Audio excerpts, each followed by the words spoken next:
രാത്രിയിലെ കുർബാനയും കഴിഞ്ഞ് ഇരുവശത്തേക്കും തൻ്റെ കയ്യിലിരിക്കുന്ന ചരുവവും വീശിപ്പിടിച്ച് ക്രിസ്മസ് ദിനത്തിൽ കുർബാനയും കഴിഞ്ഞ് കൂട്ടുകാരി സിന്ധുവിൻ്റെ കൂടെ വീട്ടിലേക്ക് നടന്നു പോകുകയായിരുന്നു 38കാരി രേഷ്മ. പോളിസ്റ്റർ ബ്ലൂ കൂർത്തയും വെളുത്ത ലെഗിൻസുമാണ് അവളുടെ വേഷം.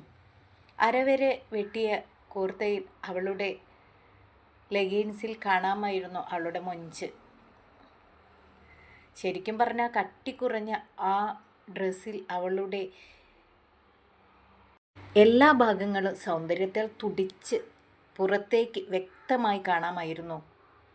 5.25 അടി ഉയരവും അതിനൊത്ത ശരീരവും ഏത് പുരുഷനെയും ഭ്രാന്ത് പിടിപ്പിക്കാൻ തക്ക മതാലസ സൗന്ദര്യം എന്ന് തന്നെ പറയാം.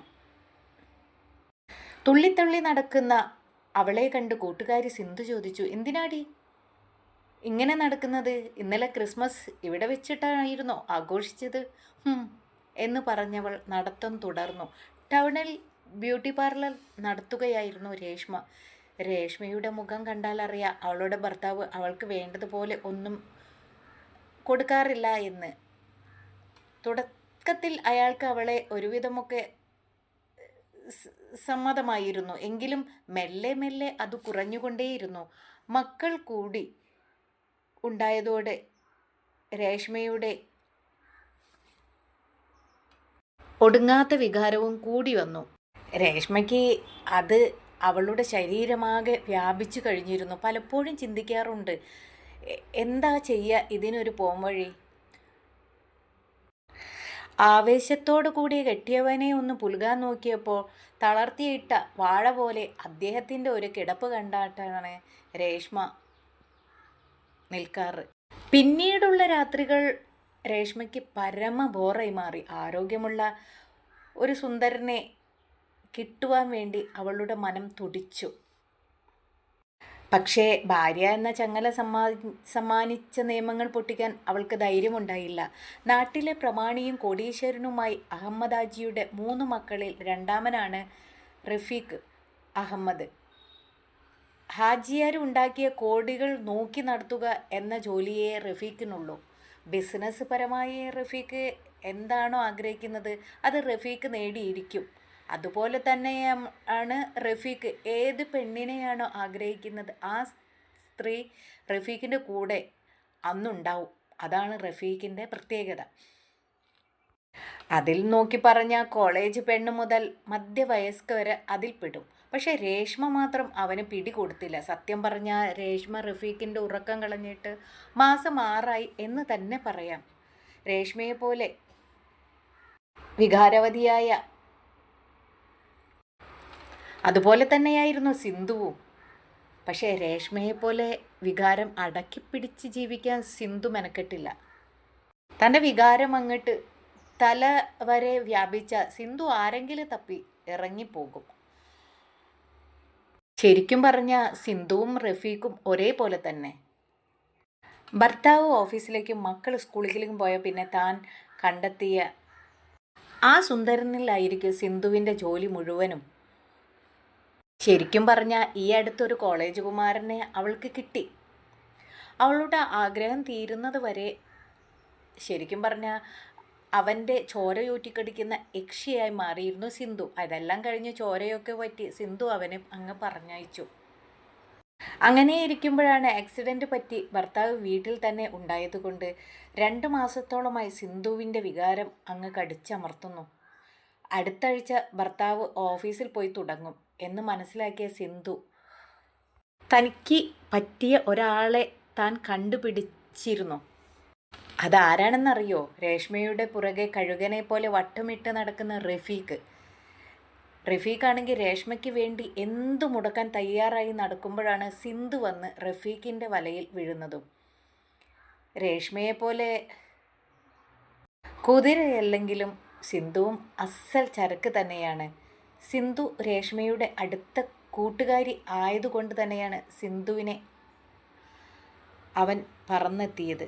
സിന്ധുവിലേക്ക് പറന്നെത്തിയ പിന്നെ രേഷ്മയെ കിട്ടാൻ പ്രയാസമില്ലെന്ന് റഫീഖിന് അറിയാമായിരുന്നു.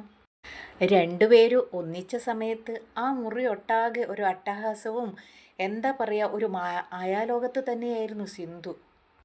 കാരണം സിന്ധു ആഗ്രഹിച്ച അതേ ആഗ്രഹം തന്നെയായിരുന്നു റഫീഖിൽ നിന്ന് അവൾക്കുണ്ടായത്. അതുകൊണ്ട് മതിവരോളം രണ്ടുപേരും അങ്ങ് ആസ്വദിച്ചു. എല്ലാം കഴിഞ്ഞ് തളർത്തിയിട്ട അല്ലെങ്കിൽ വെട്ടിയിട്ട വാഴ പോലെ രണ്ടുപേരും ബെഡിൽ കയറി കിടന്നു. റഫീഖിൻ്റെ ശരീരത്തിലേക്ക് ഒരു കാലെടുത്ത് വെച്ച് മുഖം അവൻ്റെ നെഞ്ചിലേക്ക് വെച്ച് കിടക്കുന്ന സിന്ധു അടുത്ത അംഗത്തിന് തയ്യാറെടുക്കാൻ വേണ്ടി അവളുടെ ചുണ്ടുകൾ വെമ്പനം കൊണ്ട് റഫീഖിൻ്റെ മുഖത്തേക്ക് നേരെ നീങ്ങി. ഇതാൻ തന്നെയാണ് തക്ക സമയം എന്നാലോചിച്ച് റഫീഖ് രേഷ്മയെപ്പറ്റി അന്വേഷിക്കാൻ തീരുമാനിച്ചു. എടി സിന്ധു, നിന്റെ കൂട്ടുകാരിയാണോ ആ ബ്യൂട്ടി പാർലർ നടത്തുന്നവർ? അതെ. എന്താ? നിന്റെ അടുത്ത കൂട്ടുകാരിയാണോ? അതെ. എന്താ കാര്യം പറ റഫീഖക. ഒന്നുമില്ല, വെറുതെ ചോദിച്ചതാണേ. വെറുതെ എന്തിനാ മാഷേ രേഷ്മയെക്കുറിച്ച് ചോദിക്കുന്നത്? രേഷ്മയെക്കുറിച്ച് പറഞ്ഞപ്പോൾ എന്താണ്? കുഞ്ഞു കരിമൂർക്കൻ്റെ ഒരു കുലുക്കം. അവൾ കരിമൂർക്കനെ കയ്യിലെടുത്തപ്പം ഒന്നുമില്ലാത്ത ഒരു ആവേശം. അത് കണ്ട് ചോദിച്ചു പോയതാണേ. എടി, രേഷ്മയെ കിട്ടാൻ എന്തെങ്കിലും വഴിയുണ്ടോ? ഇതേ, ഞാനൊരു കാര്യം പറഞ്ഞുതരാം. എൻ്റെ കയ്യിൽ തല്ല് കിട്ടും, പോരാത്തത് അവളുടെ കയ്യിൽ നിന്നും കിട്ടും കേട്ടോ. അവൾ വല്ല വികാരമുള്ള അവളാണെന്നറിയാം, പക്ഷെ മോൻ വിചാരിച്ചതുപോലെ നടക്കില്ല. ഒന്നാമത് അവളുടെ ഭർത്താവിനെ കൊണ്ട് ഒന്നും പറ്റില്ല. അവളുടെ മുഖം കണ്ടാൽ അറിയാം. പക്ഷെ കാര്യമില്ലട മോനെ, അവൾ അതിന് നിൽക്കില്ല. പക്ഷെ നീ വിചാരിച്ചാൽ നടക്കും. ഞാനോ? എങ്ങനെ? ഇടയ്ക്കൊക്കെ ഇരിക്കുമ്പോൾ പറഞ്ഞ് കൊതിപ്പിച്ചാൽ മതി. ആരും അറിയാതെ ആരേലും വിളിച്ച് കൊണ്ടുവാടി രേഷ്മയെ എന്ന് പറഞ്ഞാൽ മതി. അതിനൊന്നും അവൾ നിൽക്കില്ലേ റഫീഖ. നീ ഒരു കാര്യം ചെയ്യ്, നമ്മുടെ ഈ കാര്യം ഒന്ന് പറഞ്ഞു തുടങ്ങിക്കോ. എന്നിട്ട് അവളുടെ മറുപടി എന്താന്ന് നമുക്ക് നോക്കാമല്ലോ. റഫീഖ് ഉള്ളിൽ ഒന്ന് പുഞ്ചിരിച്ചു കൊണ്ട് സിന്ധുവിൻ്റെ മുഖത്തേക്ക് നോക്കി. നീ പറഞ്ഞ പോലെ അവളെ ഭർത്താവിനെ കൊണ്ട് ഒന്നിനും പറ്റിയില്ലെങ്കിൽ അവൾ പറന്ന് എൻ്റെ അടുത്തേക്ക് വരും. എടി, നീ ഇത് ഒന്ന് അവളോട് പറ. നടക്കുമോ ഒന്നറിയില്ല, എന്നാലും നടക്കും, ഉറപ്പായി നടക്കും. ഞാനല്ലേ പറയുന്നത്. അങ്ങനെ രേഷ്മ എന്ന കുതിരയുടെ കൂടെ റഫീഖ് മനസ്സുകൊണ്ട് തയ്യാറെടുത്തു നിന്നു. സിന്ധു ആ ഉത്തരവാദിത്വം വളരെ ഗംഭീരമായി നിറവേറ്റി.